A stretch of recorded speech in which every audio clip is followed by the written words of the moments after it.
I've decided to take my best friend Josh on a journey around the country to help him quit smoking. In my last video, I took him to see a laser acupuncture specialist with a claimed 90% success rate, and then subjected him to one of his biggest triggers, flying, to see if it worked. I don't need one. Yeah, I really don't need one. So it's the morning of day 2. Last night, well, yesterday, Luke went and picked up the camper van. Hi! Which is what we're sleeping in now, me and cameraman Dan. Last night, after filming and after the helicopter, we went for some food. I met with an old friend, and we went and saw a film, and my friend was a smoker, so she was smoking around me. That was hard. I was very tempted to smoke last night. Why is he so aggressive? Hello? That's what? So aggressive. What? You'll knock on the door. I have a surprise for you. Okay. So, surprise.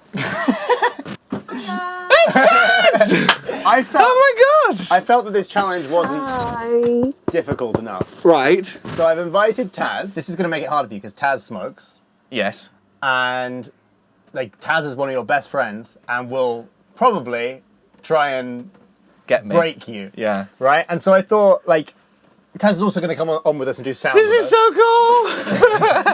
But I just thought this would be much more interesting. And we're going on a road trip. Like, it's like a proper, this is a road trip. This is like a proper family now. This is nice. Yes. Road trip! But Taz is definitely a trigger. Yeah! That was the point! Let's go on a road trip! You can see how close that is to my new house, right? Yeah. Fantastic. Okay. Ready to go on a road trip? Oh! Oh! Oh! Oh! What the hell? Pull that handbrake. No. It's as pulled as it goes. Okay. Let's stop. It's in reverse already, but I can't turn the engine on with it turned over in reverse. Okay, so this requires 3 feet because I have to hold the brake and the clutch and press the accelerator. So you're going to press the accelerator for me. How close are we to that? Half a foot. What? Oh, my foot is shaking. This is so scary. You need to replace my foot on the brake. Really, really press hard. Okay, right. I need to go round your leg. and then reverse. And reverse. It's not going anywhere. What about if you roll forward really slowly? We're going to slowly let it hit the house. Are you sure this is the best idea? Is that not going to break the windscreen? I think we should try once more the normal way first. Okay, and take off the brake. You got it? Oh! Yes! Yes! Oh! Oh! Oh! Okay.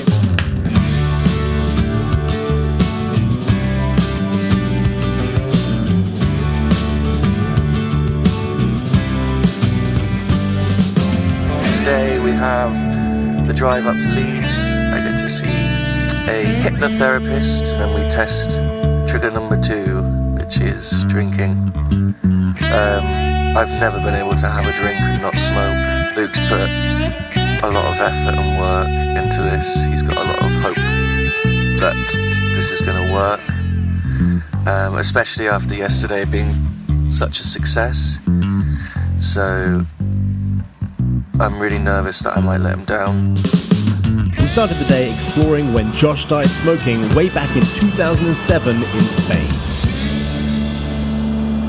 When did you start smoking? Why is that funny? Because I'd been giving my mum a really hard time for smoking for ages. Right. And,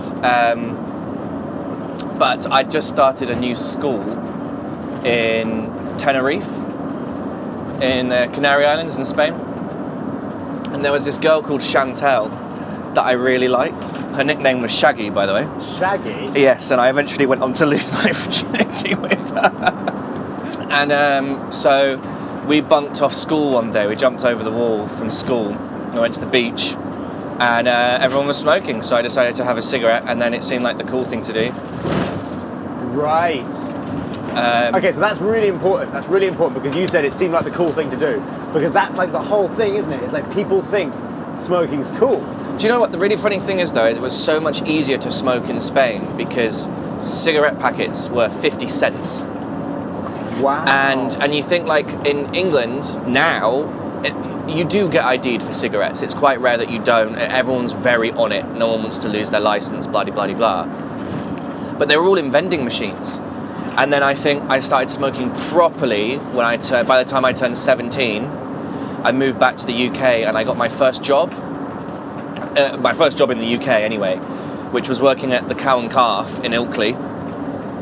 And I was working in the kitchen there. And that is such a stressful job. And if you smoked, you got more breaks. See, this is a thing that I find really frustrating, is like, that's the thing that you've said to me a lot, and a lot of people said to me actually, is like, sometimes working in like an office job, for example, you need to smoke, otherwise you don't get to have breaks. Without wanting to promote smoking, in our society, there's so many pros to being a smoker, especially if you work in like a normal 9-to-5 job. Yeah, apart from the fact that it will eventually kill you. This conversation taught me that smoking had been so successful at infiltrating our society that we don't only need to heal nicotine addiction, we also need to heal the lies we've been fed, like smoking being cool or deserving more breaks at work. Really want a cigarette. Taz is rolling. Oh my god. We were travelling north to see a hypnotherapist called Martin Simpkins Oldfield. Unlike laser therapy, hypnotherapy is something the NHS talks about, which may be extremely hopeful that this would turn out to be the cure that Josh needed.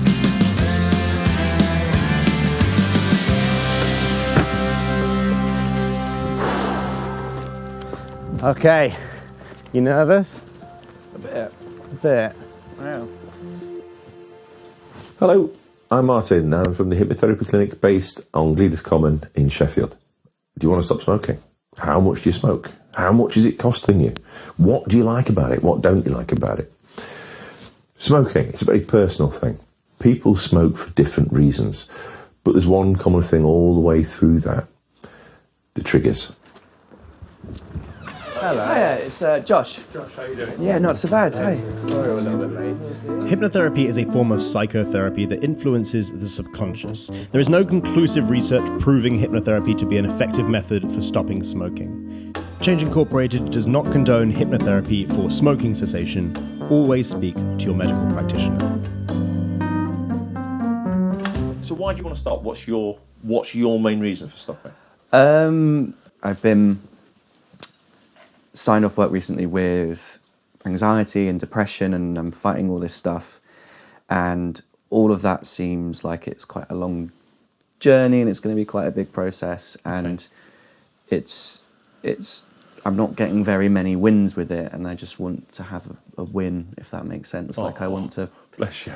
So a bit of an odd question, but if you were to think about having a cigarette, okay, I don't mean right now, but if you were to think about smoking, easiest way to do this, close your eyes. I'm not hypnotising you, but close your eyes for a moment, okay?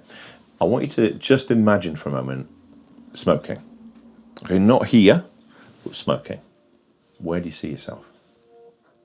Sat in a pub.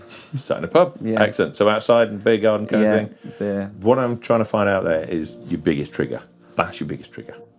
Wow. Isn't that weird? But think about where that feeling of wanting a cigarette comes from. Wanting that fag, wanting that hit, where's it come from? Where can you feel it coming from? Top of my stomach. Top of your stomach, wonderful. Notice it doesn't stay still. Kind of moves around a bit, kind of churning round. So just imagine that kind of feeling turning and churning around and around and around and around and around and around in that stomach area, just around that area. And as you're doing that churning, it's kind of turning around like a ball or a wheel or a washing machine or however you imagine that is fine. Just turning around and around and around. Bit odd this, but that feeling you've got, give it a colour. What colour would it be? Purple. You're imagining that, and because you're imagining that, you can do anything you like to it. So let's imagine just for a moment that purple ball, as it goes round and round and round and round, just all of a sudden just comes to a stop. Very gently at first, begins to turn in the opposite direction, really gently, really smoothly, and really calm. If it hasn't done just yet, it will change colour. As it changes colour and it's going round and round in the opposite direction, really smooth, really calm, really gentle. Notice how it goes down the scale. Right the way down. Now, I genuinely do not know how low that will go, right the way down, even possibly to 0 now. When it's got down to a comfortable level and it won't go any further, open your eyes again. What number is it down on? Like a 0. Wonderful. Here's the weird thing. Try to take it back up. Try to get the purple ball, try to turn it around the other way, and try to get that feeling back. Do your damnedest. The harder you try, the harder now that will get. Try. Go on, really, go for it. What, you're not doing hard enough? Try harder. I'm really trying. Isn't that bizarre? It's really weird. I just can't think of it. I can't, like, focus on it. Isn't that weird? Yeah. I'm wondering, I think it would be better if we all clear out and you just do this on your own in here and we'll catch up with you later. Right. Get yourself comfy. So. Relax. So comfortable. So relaxed. And as you are so relaxed right now, all outside sounds can become unimportant unless you need them to be. Because right now, this is your time, Josh. A time for you within your own mind to look at your old past smoking life. What that felt like to me was, and the reason I wanted to leave Josh alone, it felt, I mean, it's literally as hypnotherapy, so I know this is going to be a silly thing to say, but it felt like therapy. And I've had therapy, and it felt like he's going in and rewriting the way Josh thinks. It seemed like it really worked. I can't tell if he's doing that for the camera or not. That's hard. There was a couple of times where he was asked a question, I was going in my head, please don't tell him what he wants to hear. If you still want to smoke, say it, because then he can go again. And I worry that maybe I would be like that. I would say what the guy wanted me to say, because he's got this big, deep voice and he's very impressive. And so that's my only worry, is that Josh is going, yeah, I don't want a cigarette. And he's convincing himself that he doesn't when actually he does. And as soon as the cameras are off, as soon as he's drunk, that's it, he's going to relapse. But I do feel like it will work if he's open to it and if he's honest. Bloody hell. There we go. Let's get the heat on a little bit.